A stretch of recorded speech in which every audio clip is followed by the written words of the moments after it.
Tonight, rallying behind Biden, Democrats pledging their support for the president despite internal divisions following his debate performance. Biden making his case on a public stage, reassuring NATO world leaders and his own party he's the man for the job. Behind closed doors, House and Senate Democrats airing their grievances over their nominee. What they're revealing about those high-stakes conversations as Representative Jerry Nadler walks back his remarks after privately saying President Biden should drop out. Tonight, former President Trump back on the campaign trail as the clock ticks over his VP pick. How President Biden's debate fallout is shaking up the timing of that decision. Also tonight, growing disaster. Texas reeling from Hurricane Beryl. Shocking images of downtown Houston submerged. 2 million without power as a triple-digit heat wave takes hold. Officials warning it could be days before the lights turn back on. The storm unleashing tornadoes now, widespread destruction across several states. Al Roker tonight standing by as excessive heat bakes 140 million from coast to coast. Menendez closing arguments, prosecutors wrapping up their case, arguing New Jersey Senator Bob Menendez sold the power of his office. The alleged bribery scheme stemming from accusations the senator helped foreign governments and local businessmen in exchange for gold bars and cash. Menendez's lawyers urging the jury to acquit him on all charges, what the senator faces if he's found guilty. Closing the Darien Gap? Panama cracking down on migrants attempting to reach the U.S. The new barbed wire fencing sparking panic among those using the major route. But is it stopping the flow of people? We'll show you what we found. Wheelchair killer? A disturbing crime in New York City as a woman's body is discovered in a sleeping bag, dumped in a pile of trash. Chaos unfolding as an angry crowd attacked the alleged suspect, charged in connection to the gruesome crime. We'll show you that video, the new details about the suspect. Plus, the mid-air scare just hours apart. New video inside a United Airlines flight that lost a tire during takeoff. Flight attendants urging passengers to brace for landing. In Syracuse, the two planes coming dangerously close to colliding. And serving up the American dream, the culinary training program helping migrants create a recipe to a better life. Top story starts right now.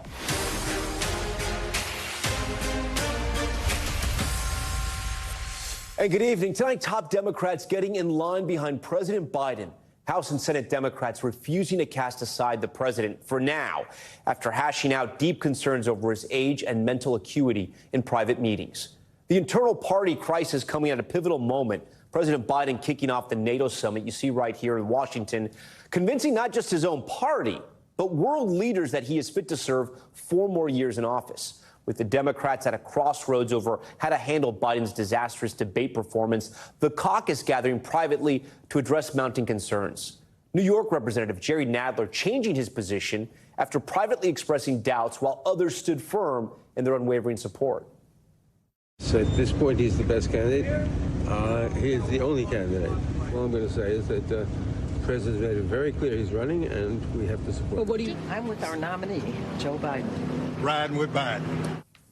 All right, Senate Majority Leader Chuck Schumer asked several times about Biden's fitness to lead and stuck with one answer. Are you confident that President Biden has what it takes to win in November and serve the next 4 years? As I've said before, I'm with Joe. First Lady Jill Biden pushing back at reporters questioning if her husband will drop out of the race. How are you feeling about the state of the race? All right, lady. Why are you screaming at me? You know me. Don't scream at me. Just let me talk. Legendary Democratic strategist James Carville, who helped get President Bill Clinton into the White House, releasing this scathing op-ed in the New York Times saying, quote, "Mark my words, Biden will be out of the 2024 race, whether he is ready to admit it or not." And another Democratic representative calling on Biden to step down, a congresswoman from New Jersey saying President Biden should withdraw from the race. We're breaking down all the latest developments, but we start tonight with NBC's Gabe Gutierrez in Washington. Tonight, President Biden on the world stage, kicking off a high-stakes NATO summit with 38 world leaders here in Washington. It's good that we're stronger than ever, because this moment in history calls for our collective strength. President Biden and European allies announcing new air defense systems for Ukraine late today. Putin wants nothing less than Ukraine's total subjugation, to end Ukraine's democracy. But make no mistake, Ukraine can and will stop Putin. But looming large, the president's political standing, with deepening divisions among anxious Democrats on Capitol Hill, who met today behind closed doors. I don't think you should stay in the race. Asked whether they were on the same page, they're not even in the same book. 10 House Democrats have called for the president to step aside, but one is now backtracking. Whether they have concerns or not, is beside the point. He's going to be our nominee, and we all have to support him. Still, while some rank-and-file Democrats are torn, their leadership is holding firm. We are riding with Biden. I'm with Joe. Right now, President Biden is the nominee, and we support the Democratic nominee. Republicans hope the infighting helps them in November. Joe Biden is not fit for that office, and it's a terrible thing. The Democrats have misled us, and they need to be held accountable for that. The political chaos comes after President Biden's personal doctor confirmed overnight in this letter that a neurologist who specializes in Parkinson's did see the president, but only during his annual physicals. The specialist, Dr. Kevin Kennard, visited the White House 8 times in 8 months, according to public visitor logs. The president's doctor saying Kennard held, quote, regular neurology clinics at the White House Medical Clinic to support military staff. It was being incorrectly assumed and insinuated that the president was being treated for Parkinson's. I said right here that the president was not being treated for Parkinson's. Gabe Gutierrez joins us now live from outside where President Biden is making that speech tonight. Gabe, I want to go back to your piece. It's clear from your reporting that the vast majority of elected Democrats, for now, are standing by the president. Yeah, Tom, at least publicly they are, but we're going to have to watch over the next couple days. He has a very busy week here. Tomorrow he's meeting with world leaders again, then he's hosting them for dinner, and then on Thursday is that rare solo press conference, the first one all year. So a lot of lawmakers will be looking at that. As one of our Capitol Hill colleagues said earlier today, the political storm a couple days ago may have been a Category 3 hurricane. It's more like an intense tropical storm now, but it's still churning, Tom. Yeah, and speaking of the intense tropical storm or hurricane, however you want to call it, James Carville, legendary Democratic strategist, wrote an opinion essay for the New York Times. In it, he says this: we're at the stage where we need constructive ideas for how to move forward. Representative Jim Clyburn and the Times opinion columnist Ezra Klein have spoken about a Democratic mini primary, and I want to build on that. I want to see the Democratic Party hold 4 historic town halls between now and the Democratic National Convention in August. So, Gabe, Carville is part of that Democratic establishment that wants President Biden to step aside. Is what he's suggesting even possible? Is there any more reporting on how something like that could work? Yeah, Tom, it's so interesting, right? Because President Biden once embodied the Democratic establishment. He's now fighting it. Look, I was talking to James Carville a few days ago, and he was telling me about this idea. It's far-fetched at this point. He's a guy that has very big ideas, according to a DNC Rules Committee member. In order for any of this to happen, President Biden himself would have to leave the race because he already has accumulated so many delegates. So at this point, it's more of a fantastical idea, something that James Carville perhaps wants to draw attention to this race and perhaps get some enthusiasm behind Democrats. But as of now, nobody's really saying or taking it very seriously. We're going to have to see over the next couple of days what Capitol Hill, how Capitol Hill responds, especially to the president's news conference on Thursday. And then he'll be back out campaigning in Battleground, Michigan on Friday, Tom. All right, Gabe Gutierrez first. Gabe, we appreciate you leading us off tonight. For more on the state of President Biden's 2024 presidential campaign, our next guests have done extensive reporting on what the people closest to the president, including aides, lawmakers, and staffers, are saying about his fitness to run for re-election. Their explosive reporting at the beginning of June, titled "Behind Closed Doors, Biden Shows Signs of Slipping," prompted pushback from the White House and led to a lot of criticism by fellow members of the media. That original reporting came out weeks before the debate. Their newest pieces, titled "Prominent House Democrats Want Biden to Exit 2024 Race and How Biden's Inner Circle Worked to Keep Signs of Aging Under Wraps," reports more on Biden's debate fallout and what is happening behind the scenes. Joining us now live is Annie Linsky, a White House reporter for the Wall Street Journal, and Siobhan Hughes, who covers Congress for the Wall Street Journal. Ladies, we thank you so much for joining us once again. We had you on when you broke your big story in June. So I do want to ask you, Annie, I'll start with you. What were the reactions from your sources after the debate?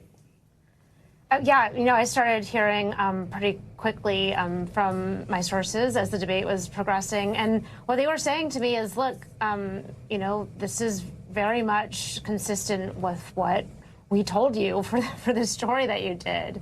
So, you know, there's that batch of people, and then there was another batch of people who are saying, yes, look, what we read in the Wall Street Journal is exactly what we're seeing right now. Siobhan, you also worked on a piece after the debate where you reported on the major shift where Democratic lawmakers started to doubt Biden's ability to win in November. Based on your reporting, do you think the debate was the first time these lawmakers had concerns, or do you think it opened the door for them to air this publicly?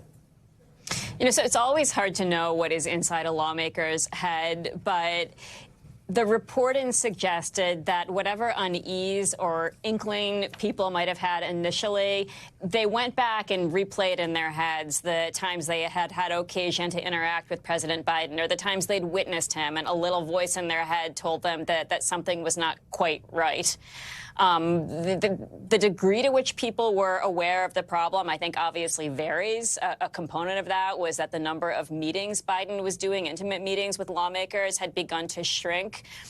But there was some level of awareness. And when the debate hit, the people who had an inkling, for them it was confirmatory. For the people who didn't know, it was just shocking. Annie, you had a byline. You were a reporter on another bombshell report yesterday.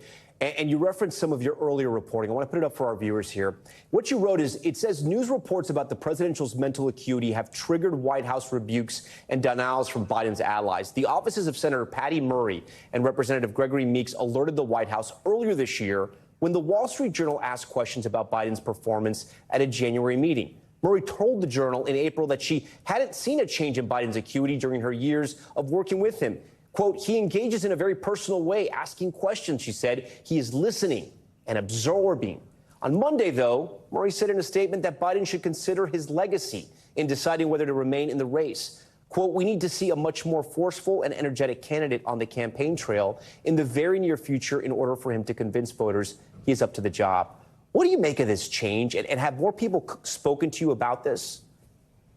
Yeah, that piece of the story certainly got a lot of attention. And I think what we were trying to get at the story is, how is it that people were so surprised by the debate and Biden's performance in the debate? And we wanted to point out that there are people in Washington who have met with the president in small settings.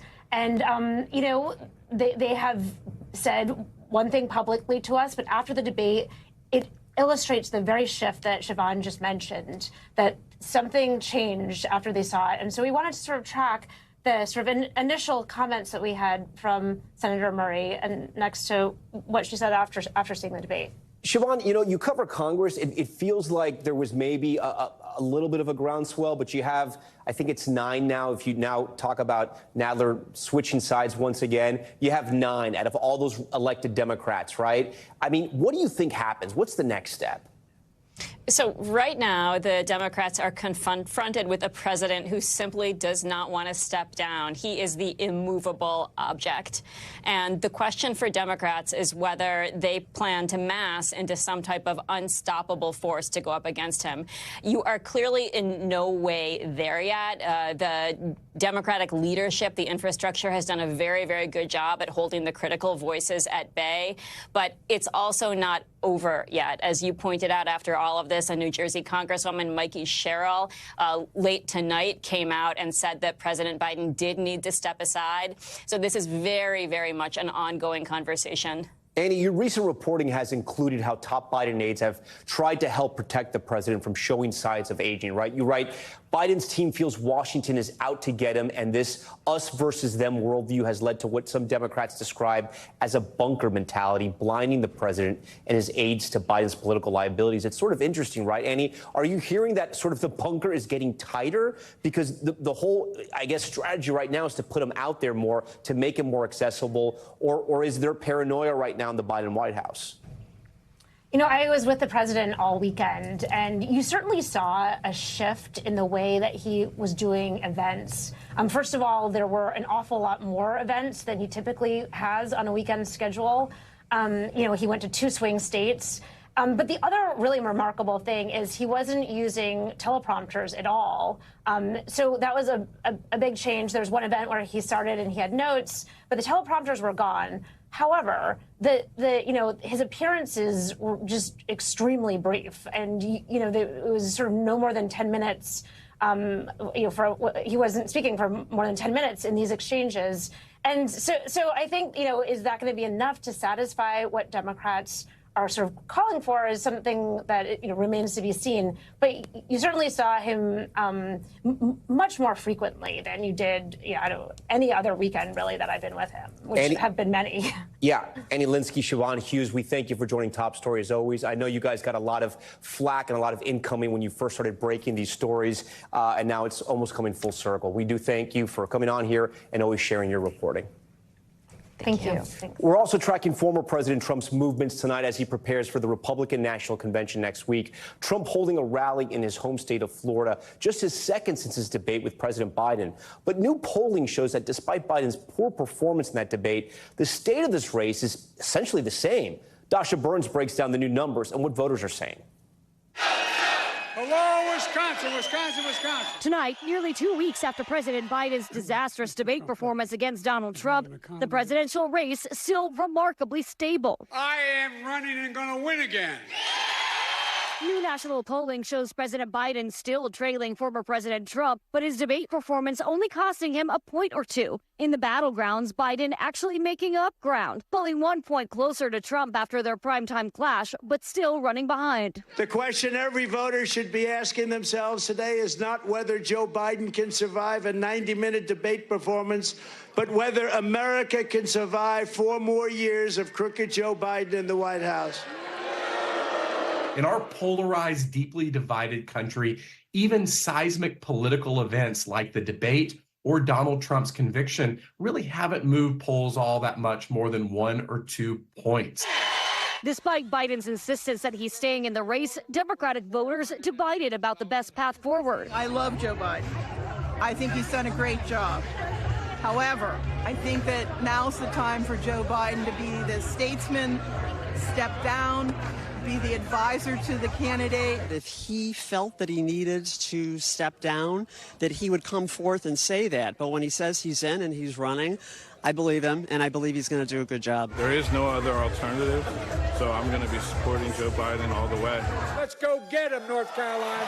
Biden's decision about whether to stay in the race influencing one of the other big choices of the 2024 campaign. Thank you very much. Who will join his opponent, Donald Trump, on the Republican ticket? Trump telling Sean Hannity of Fox News no final decision has been made, but Biden leaving the race could sway him. We wanted to see what they're doing, to be honest, because, it might make a difference. NBC News reporting Trump has narrowed his search to 3 finalists, Senators J.D. Vance of Ohio and Marco Rubio of Florida, along with North Dakota Governor Doug Burgum. A potential Trump running mate. Vance appearing on Meet the Press Sunday, telling Kristen Welker he hasn't been asked to join the ticket yet. I have to ask you about Veep stakes. Of course, have you gotten the call from Donald Trump? Has he asked you to be his running mate?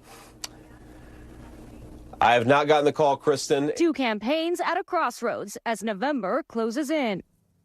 All right, Dasha Burns joins us tonight from Doral in the great area of South Florida, where former President Trump is holding a rally tonight. Dasha, we know the RNC is coming up in less than a week, right? We're going to be watching that rally. I know you have your ear to every single speaker there. But what else does the former president have on his calendar where he may make an announcement about his running mate? So look, tonight is a possibility, Tom. He even sent out a fundraising email teasing that he could possibly announce as soon as today. But then he has another rally on Saturday in Pennsylvania, another battleground state, where that could also be an opportunity to rally with a possible running mate. And then there is the convention that starts on Monday. So sometime either leading up to the convention or at the convention is when we will finally learn who his running mate will be. We've been reading the tea leaves. We have those top 3 contenders. But again, as we've said all along, it's the former president. He loves a competition reality show, and that's a little bit what he's been doing with this VP pick, Tom. All right, Dasha Burns there, a mix of Pavarotti and James Brown behind you. I do want to ask you, if it goes to the RNC, do we know what day it could happen? By the way, the playlists here are always very eclectic. If it goes to the RNC, Tom, what we do know is that a VP speech is likely to happen on Wednesday. And so theoretically, we would have to know before then, unless he decides to really pull a reality show moment and just have that person walk out onto the stage. He has said, including last night on an interview with Fox News' Sean Hannity, that he wants to announce either a little bit before or during the convention. So here we wait to find out the who and the when, Tom. And then finally, you know, I know you're down there in South Florida. Senator Marco Rubio, who's on that VP shortlist, is going to be speaking at the rally as well. He's one of the guests of honor, if you will. But it's interesting, right? Because recently, Donald Trump Jr. took some shots on his podcast at Senator Rubio, saying essentially he was too establishment, that he was a rhino. What do we think about Trump world attacking Senator Rubio just before, former President Trump makes this big decision? Well, so Don Jr. is one faction in Trump world, of course, an important one given he's family. He is a big Senator J.D. Vance supporter. They have a very strong relationship. He's been pushing for Vance this entire time. And so his attacks on Rubio, could potentially be damaging. But at the same time, that's kind of been an ongoing conversation. You have another faction within his campaign that is heavily Florida-based. His campaign manager, Susie Wiles, some others on his staff are longtime Florida operatives who have a strong relationship with Senator Marco Rubio. And of course, Governor Doug Burgum is viewed by a lot of people as sort of the safe choice that won't outshine former President Trump. So every day that I talk to sources, there's someone else that's the new front runner. And at the end of the day, it's going to be former President Trump. But you'll notice things like Don Jr. People are trying to be the last voice in his ear before he makes this announcement, Tom. All right, Dasha Burns reporting from that Trump rally in Doral. Dasha, we appreciate all your reporting. Now to Washington, where tonight an 18-year-old is in custody after an attempted carjacking near the home of Supreme Court Justice Sonia Sotomayor. Police saying the incident unfolded earlier Friday as U.S. Marshals there were trying to protect the justice's home, then shot the suspect, who they say was armed. NBC's Aaron McLaughlin has the details. Tonight in Washington, D.C., an investigation into an alleged carjacking attempt near the home of Supreme Court Justice Sonia Sotomayor. According to the Metropolitan Police, it happened hours after the 4th of July fireworks on this block in the heart of the Capitol. 2 deputy U.S. Marshals charged with protecting Supreme Court justices were parked outside when the suspect, identified as 18-year-old Kentrell Flowers, allegedly armed with this firearm, approached one of the marshals and pointed a handgun at him in an apparent attempt to carjack him. According to police, the marshals opened fire. The suspect survived, taken to the hospital with non-life-threatening injuries. It's the latest in a series of high-profile carjackings to strike the Capitol. Late last year in nearby Georgetown, 2 teenagers were arrested for allegedly breaking into a Secret Service car assigned to protect Naomi Biden, the president's granddaughter. Local residents say they're not surprised by this latest violence near Sotomayor's residence. Do you feel safe? It comes and goes in waves. Still, for the first time in 6 years, carjackings in the Capitol are actually down 46% compared to last year's spike as police crack down. While we have not reached our destination, we are on the right path. A source close to the investigation tells NBC News they believe this attack was random and not related to the Supreme Court justice. The suspect has yet to enter a plea. Tom. Okay, Aaron, we thank you. Now to the weather and Hurricane Beryl. Gone, but the Houston area still suffering. With more than 2 million people without power and stifling heat, at least 10 deaths are now blamed on the storm. Priscilla Thompson is there. The scope of Hurricane Beryl's destruction seen from above. Downtown Houston flooded, cars washed away, and homes crushed. I was just so scared the whole tree was going to fall into the house. Today, this family watched as crews removed a fallen tree from their house. They were inside when it came crashing down and the water began pouring in. And I could just see this huge trunk right there on the window, and then that's when the rain really started pouring in. A tree can get taken down, a house can get fixed, a life cannot be replaced. The U.S. death toll from the storm now up to 10, including 2 from carbon monoxide poisoning and 1 person whose oxygen machine ran out of battery. The remnants of Beryl now wreaking havoc in the Midwest. Overnight, 110 tornado warnings were issued, the most ever for a day in July. In Louisiana, mangled metal and debris strewn for miles. Back in Houston tonight, another threat. What does it feel like in your house right now? Feels like an oven. More than 2 million people are without power in scorching triple-digit heat, including Tracy Timmons, who's diabetic. It can be life or death for me because it drains you even more. It makes you, it just physically just makes you sick. Now spending her days at a cooling center and praying for power. How many days can you go like this? I don't have a choice. I just have to keep coming back and forth to the cooling center. I mean, what do you do? You feel for all those people when you see those stories, Priscilla.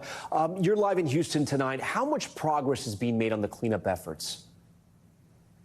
Yeah, Tom, well, the family that lives here managed to get this giant tree that snapped and left that gaping hole in their roof off of their home today. They're getting ready to get a tarp put up there. And this is what we're seeing up and down the street. There are tree limbs at the curb. And so the next step is really going to be trying to get all of this debris picked up so that folks can really begin to figure out what comes next. Tom? And then give us a sense of exactly how hot it's been there in Houston with all the power outages. Yeah, so we're dealing with temperatures that are in the 90s. It feels more like triple-digit heat here, and you've got just under 2 million people across the state of Texas without power. Now, CenterPoint Energy, the main supplier here, says that they hope to have 1 million customers restored by the end of day tomorrow. But meanwhile, you also have the president just approving a federal disaster declaration, so that is going to be able to bring in about 60 emergency generators to help provide power, but certainly a lot of folks who maybe don't have damage but are having to spend their days in cooling centers trying to escape this extreme heat. And I should note that the death toll has increased to 10 people, and 3 of those deaths, 2 are from carbon monoxide poisoning, and 1 of them is from someone's oxygen machine that ran out of battery. So the heat is going to be an issue and could also be potentially life-threatening. Tom? Priscilla Thompson again for us out of South Texas. Priscilla, we hope those folks get some relief out there. As Priscilla mentioned, the impacts of Beryl not over just yet. Let's get right over to Al Roker, who joins Top Story tonight. Al, before we get to the heat, let's start with the severe weather potential over the next 2 days. That's right. And Tom, we do have it right now. You can see the remnants of Beryl making its way through Illinois on into Indiana. And we've got tornado watches right now, and we'll probably see some tornado warnings pop up over the evening. These are in effect until 11 o'clock Central Time. The potential for flooding is really strong between here and Thursday. We're looking at the risk for St. Louis, Indianapolis, Detroit, Buffalo. Some places could be looking at about 8 to 5 inches of rain, Tom, stretching from Springfield, Detroit, all the way into upstate New York and parts of New England. All right, Al, besides that, let's talk about the heat now. All those folks down in Houston and South Texas without air conditioning because there's no power.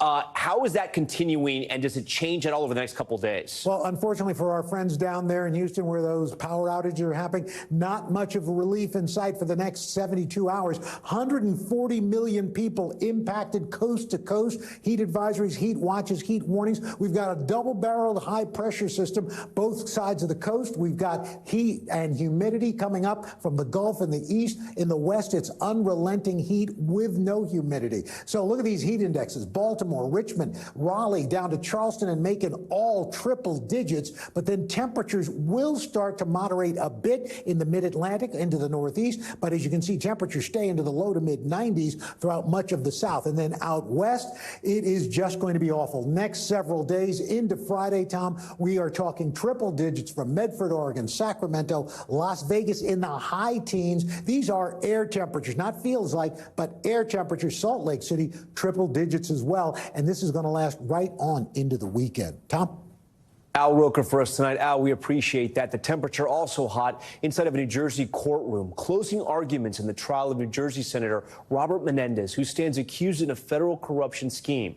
The prosecution calling Menendez's actions a, quote, clear pattern of corruption, saying Menendez and his wife Nadine accepted hundreds of thousands of dollars in bribes, some in the form of gold bars, in exchange for official acts from the senator. For more on the trial and the prosecution's arguments, I want to bring in NBC News Chief Justice contributor Jonathan Deans. Jonathan, we're getting to the finale here, right? The jury soon will hopefully have the case in their hands. Talk to me about the closing arguments and what you took away. Quite a finale by the prosecutors today. They called it a case of classic corruption on a massive scale. They talked about $500,000 or so of cash and gold bars found in the senator and his wife's home. much more than he ever withdrew from any of his accounts, that according to prosecutors. And they say that the source of that money were businessmen who were seeking to bribe the senator for favors, for special treatment on a whole wide range of alleged schemes, ranging from fixing criminal cases to attempting to secure an overseas contract with the government of Egypt worth millions and millions of dollars. The prosecutors going for 2 days now, and they finished this afternoon, wrapping up for the jury, saying they need to convict the senator. So Senator Menendez decided not to testify on his own behalf, saying essentially that prosecutors didn't meet the bar, that they weren't able to prove their entire case. How is that going to affect him, do you think, with the jury? Well, that's what the defense began today, and they're going to continue tomorrow, hammering away, saying the government did not prove their case, the burden of evidence to show an agreement. Where's the video? Where's the audio recordings? Where's any evidence of a direct agreement between these New Jersey businessmen and the senator? The defense says it isn't there. The prosecutors say use your common sense and that don't lose the forest for the trees, as the defense picked out little or singular instances where FBI agents got things wrong.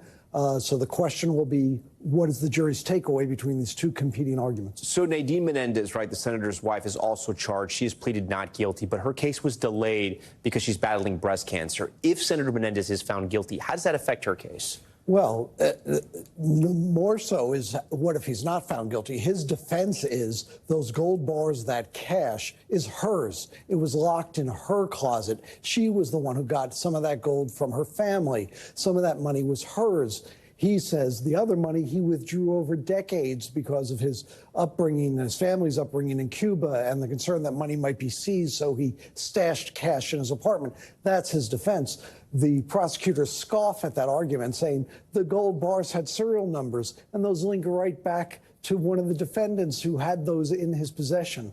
So a lot of the evidence seems to point that the cash and the gold did come from those businessmen. The businessman said, hey, we were just giving gifts to Nadine Menendez. We were not trying to bribe the senator. That's the defense's argument. We'll see as they continue to make those claims to the jury over the next couple of days, and then it will be in the hands of the jury by the end of this week, and we'll see if the senator from New Jersey gets convicted on the bribery charges. Jonathan Deans first. Jonathan, we thank you for that. Still ahead, outrage boiling after the gruesome murder of a woman in New York City. An enraged crowd surrounding the alleged suspect, charged in connection to the murder. How he's being tied to the victim after her body was found dumped in a pile of garbage.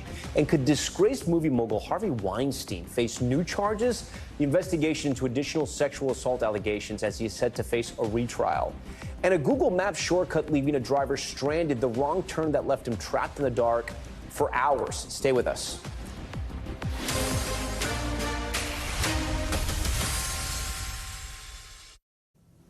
Back now with a disturbing story right here out of New York City. The body of a 31-year-old woman found wrapped up in a sleeping bag on the sidewalk. Police now arresting a man who uses a wheelchair in connection to that crime.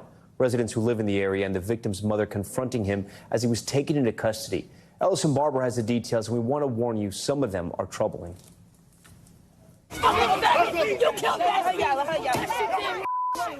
The mother of a murder victim coming face to face with the man she believes shot and killed her daughter. Justice for Yazzie. I'm so happy. I'm so happy. I was going to stop. Surrounded by an angry mob at a Manhattan public housing complex. New York police officers arresting 55-year-old Chad Irish in connection to the grisly killing of 31-year-old Yasmeen Williams. Irish uses a wheelchair and was handcuffed to a gurney. At least one punch was thrown. Others spit. Many screamed as police put Irish in the back of an ambulance. He's going to hell. He's going to get what he deserves, and I'll make sure of that, wherever the he is. Irish is currently charged with the concealment of a corpse and has yet to enter a plea. But in the Manhattan public housing complex where he was arrested, there's little doubt of his guilt. According to police, Williams' body was found in a pile of trash on a sidewalk in Midtown Manhattan. She was in a sleeping bag, wrapped in plastic trash bags, and police say she was shot in the head. Investigators seemingly zeroed in on Irish with the help of surveillance video. NYPD sources telling NBC News unreleased video appears to show a person in an electric wheelchair pulling the sleeping bag towards the pile of trash. How inhumane you're dragging down the block somebody's daughter. You know, he should be lucky that the police got him before that community. The NYPD confirming to NBC News that Chad Irish has a long rap sheet with at least 21 prior arrests, including charges of murder and arson in 1994 for allegedly blowing up a house as his uncle walked inside. The NYPD declined to provide additional details on that case. Now Irish facing a new charge as Yasmeen Williams' family pleads for justice and tries to remember the good their daughter brought to the world. She was a good daughter. She was my best friend. She was my best friend. All right, Ellison Barber joins us in studio. So, Ellison, what more do we know about this suspect, Chad Irish? So, interestingly, according to the NYPD, he is actually facing charges on another different case. We don't have a lot of details, but what the NYPD is telling us is that he's facing charges of menacing and criminal weapons charges on a different case. We're asking for more details on that, but we don't have it yet. Okay, Ellison Barber, we thank you for that. Coming up, the Americas, the new border crackdown, barbed wire fencing put up to stop migrants from crossing the Darien Gap, but are people still getting through? We're going to take you there. That's next.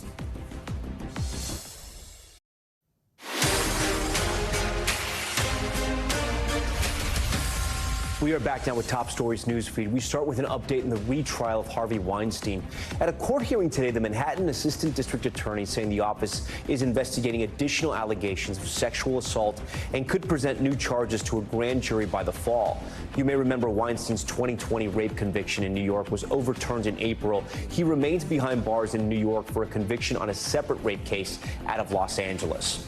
A man in Utah rescued from a mountainside after following a shortcut route recommended by Google Maps. According to local police, the man drove his car through a rough dirt road and became stuck. He was trapped in his car for 3 hours in the woods at night before authorities arrived. Authorities say Google recommended the route through a dirt road. He was not hurt. The majority of medical students at Johns Hopkins will get free tuition after a $1 billion donation from Michael Bloomberg's charity. Tuition will be completely free for students whose families earn less than $300,000. Living expenses and other fees will also be covered for students with families who earn $175,000 or less. 2/3 of all medical students are expected to be covered. The donation will also increase financial aid for students in nursing and public health. And New York City will finally have trash bins. New York City Mayor Eric Adams quite literally rolling out his latest initiative to help combat rats. Buildings with 9 units or less will now have to put trash in the containers. Yes, this is just starting in the city of New York, instead of putting the bags directly on the sidewalk, which is very commonplace in the city. Larger buildings will need to join the container trend in spring 2025. Okay, time now for the Americas and the latest efforts to curb migration to the U.S. Panama installing barbed wire fences blocking entry to the Darien Gap. The treacherous pathway is the only one that connects South America to Central America. It stretches 30 miles wide and 100 miles long. Last year, a record 520,000 migrants made the journey. Panama's new leadership working to try and close it off. But new video obtained by NBC News shows massive crowds gathering along the barbed wire, some people appearing to crawl under it. NBC's Julia Ainsley has done extensive reporting on the Darien Gap. She's going to walk us through this new move by Panama. Tom, those images that you see are obtained from a WhatsApp channel where immigrants are explaining whether or not it's too dangerous to come through the Darien Gap. That's that piece of land that's connecting South America to Central America, one of the most well-traveled but most dangerous paths for migrants who are on their way to the United States. Now, the Panamanian government says they have put this wire in place at different points so that migrants have to go to legal checkpoints where their identities can be checked and their documents are showed, and they know exactly who's crossing through their country. But we're also able to see from the video that there are some migrants who are digging underneath these fences to come through. So at this point, it seems to be a deterrent. A lot of migrants talking about how they're really worried about it, but whether or not it will really keep numbers down remains to be seen. But it comes as the U.S. has increased cooperation with Panama to try to mitigate and deter migrants from crossing through that region on their way to the United States. As you know, it's a key issue for Biden going into the November election. And we do know that Panama has increased the number of deportation flights for migrants who are stopped there going back to their home countries, and that's in part because of U.S. help. The fencing, on the other hand, has all been from Panama's own volition. In fact, the White House said in a statement to NBC News that this fencing has nothing to do with U.S. government involvement or funds in any way. But it also comes as the number of migrants crossing the southern border has dropped to its lowest point at any point in the Biden administration. In June, the same month that Biden announced his new asylum restrictions, those numbers of illegal border crossers apprehended by Border Patrol fell to 84,000. The lowest point since it was at 75,000 in January 2021 when Biden took office. That is not yet at the point, though, where he might lift that asylum restrictions. The number they put in place for that is 1,500 migrant crossings per day is the point they would lift those restrictions, and it doesn't look like they're getting close to that. It could also be a number of reasons why those numbers have fallen. The weather, for example, a lot of agents I'm talking to say the extreme heat is not something many migrants want to go through, particularly those who might have health conditions or traveling with young children.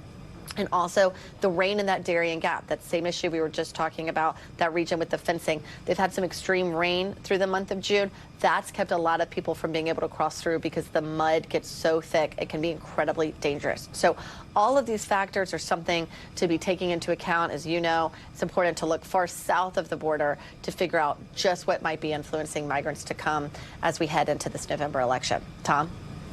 Okay, Julia, thank you. Now to top stories Global Watch. We begin with a deadly elephant attack in South Africa. Officials say a Spanish tourist was trampled to death by elephants at a wildlife preserve about 100 miles from Johannesburg. The incident took place after the man reportedly left his vehicle to photograph a herd of elephants, which included young calves. Despite warnings, fortunately, no one else was hurt. It's terrible. Peruvian authorities discovering the body of an American climber who had been missing for more than 2 decades. The 58-year-old mountaineer was reported missing in June of 2002 after being caught in an avalanche on a mountain in Peru. According to police, his body and clothing were well preserved by the ice, along with all of his belongings. And French authorities cracking down on counterfeit ahead of the Olympics. Authorities say they seized more than 60,000 counterfeit items from a local flea market in a recent raid near Olympic sites. The confiscated goods include fake Olympic gear, as well as counterfeit Louis Vuitton and Nike items. This crackdown comes just 2 weeks out from the highly anticipated Summer Games. And we are counting down to the Olympics with special coverage right here. Tonight, Keir Simmons, our good friend at Top Story, will take viewers to iconic sites and inside key venues as Paris gets ready to host athletes from around the world. That special begins right here on News Now at 10:30 Eastern. All right, coming up, the scare in the skies. A very close call as 2 passenger jets come dangerously close in flight, and a Boeing plane losing a tire on takeoff, the crew preparing for an emergency landing. That's next. We're back with new investigations by the FAA into 2 mid-flight scares. The incidents taking place on opposite sides of the country, one of them involving a close call of 2 passenger jets in flight. Here's Tom Costello with more. Police dash cam video shows what appears to be a very close call over Syracuse. An American Airlines Blue Streak regional jet and a Delta regional jet coming within 700 feet of each other. Moments earlier, controllers had cleared the Delta flight for takeoff. On the same runway, the American regional was about to land. Wait, who's cleared to take off on 28? Blue Streak 5511, Syracuse, go around. Going around, Blue Streak 5511. Ben Augustine was on the American flight that waved off. And then all of a sudden there was this whip of like you're going up a roller coaster, and you just felt the altitude go, you just felt yourself go way up. The FAA is investigating whether it was controller or pilot error. Both airlines are cooperating. Also on Monday, yet another close call. United 1001, we were just told a tire came off your aircraft. A United flight leaving LAX for Denver losing a tire on takeoff. The Boeing 757 continued on to Denver, where flight attendants prepared for an emergency but landed safely. United tells NBC News the wheel has been recovered in Los Angeles, and we are investigating what caused this event. It comes as United's maintenance operations remain under increased FAA scrutiny following a series of high-profile incidents, including a tire that fell from a United 777 departing San Francisco for Japan. Tonight, new questions and scrutiny. Tom Costello, NBC News, Washington. Coming up, a recipe for success, a new program enrolling asylum seekers in English classes and cooking lessons. They are then set up with jobs in the hospitality industry that businesses have been trying to fill. Our Valerie Castro speaks to some of those enrolled about their emotional journey over thousands of miles to achieve the American dream. That's next. Finally tonight, a special program right here in New York City. The Big Apple is home to a booming hospitality industry that includes 23,000 restaurants, but tens of thousands of hospitality jobs, including line cooks, are open.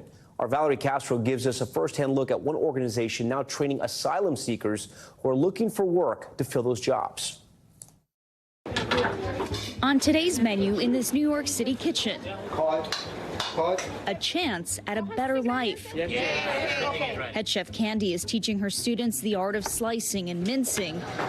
But this isn't just any cooking class. Each student here comes from another country, newly arrived and seeking asylum as one of millions of migrants who've crossed the border in search of the American dream. Tuvimos que salir porque no teníamos otra opción. Era salir de Venezuela o era morirnos allá. 38-year-old Escarly fled Venezuela with her daughters, where she says the government seized the restaurant she owned. El gobierno nos quitó todo, nos quitó los sueños y decidí viajar para acá a buscar mejor oportunidad de vida. Her classmate, 41-year-old Maria, fled Ecuador after her husband passed away, making the treacherous journey to the U.S. with her mother and children. Teníamos muchos problemas a raíz de que mi esposo falleció. Entiende todo lo que está pasando en el país de Ecuador. No está segura la vida de nadie. Both women now enrolled in English language courses and kitchen training at New York City's Manny Cantor Community Center through a program provided by the nonprofit Hot Bread Kitchen. We use the food industry as a catalyst for economic mobility. The Culinary Career Pathways for New New Yorkers program accepts migrants with temporary protected status or work authorization permits, giving them the skills for a stable future. What are you hearing about why they want to take part in this? The migrants and asylum seekers that we are working with want to be independent. They want to have agency. They want to work. And there are jobs to be filled. The challenge for us now is there's so many jobs open that it actually has potential to cripple our economy if we don't find more people to take these jobs. It is that dire. The New York State Department of Labor has identified more than 45,000 jobs open to migrants and asylum seekers as part of a statewide initiative led by Governor Kathy Hochul. 20% of businesses who say they're willing to hire the new arrivals are in the food and hospitality industry. The Hot Bread Kitchen culinary program, now training its second cohort, only growing in popularity. We've had 800 applications to date for somewhere between 60 and 75 spots. Maria and Escarly thrilled to be enrolled. La niña más pequeña de 10 años me dice que ella se siente feliz por tener una chef como mamá. And anxious to prove themselves. Para poder demostrar que no vinimos a hacer carga, sino a aportar con lo mucho o lo poco que nosotros podamos aportar acá a este país. After 6 weeks of training in an industrial kitchen like this, members will graduate and go on to work in restaurants and even bakeries all around New York City. Holson Patisserie, a Brooklyn-based bakery, hired program graduates Carlos and Brianna, working to fulfill their dreams. No conseguía empleo, realmente se me dificultaba mucho y después del programa pues realmente solo salí y a la siguiente semana ya comencé a trabajar. Each graduate learning the recipe for a successful future. Quiero seguir escalando hasta llegar muy alto. Valerie Castro, NBC News. We thank Valerie for that report, and we thank you for watching Top Story tonight. I'm Tom Llamas in New York. Stay right there. More news on the way.